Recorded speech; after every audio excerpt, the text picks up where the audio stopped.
আচ্ছা, আপনার প্রশ্ন করে একটা উত্তর দেন। হ্যাঁ কোন এই বর্তমান পরিস্থিতিতে ওমানে কেউ আইতুনি, না হ্যাঁ? আইন লাগতো না দেশ কিছু করলে ভালো হইব না বিদেশ হইতো? দেশে করলে ভালো হইব আপনারা কি আগে হিয়ে দিছি?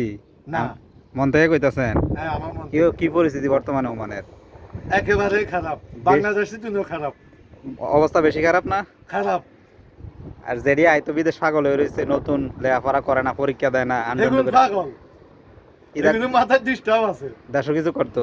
হ্যাঁ দেশে করো বহুত ভালো হইব এই যে 3 লাখ 3.5 লাখ টাকা দিয়ে বিদেশ না ইয়া 3 লাখ হ্যাঁ 3 লাখ টাকা দিয়ে কিছু একটা ব্যবসা করক না গাড়ি একটা লোক দুইটা ইনকাম করলে মা বাপ সবারই দেখতে পারে বিদেশে কারে দেখবো টাকাও নাই মা বাবাও নাই তারপরে কেউ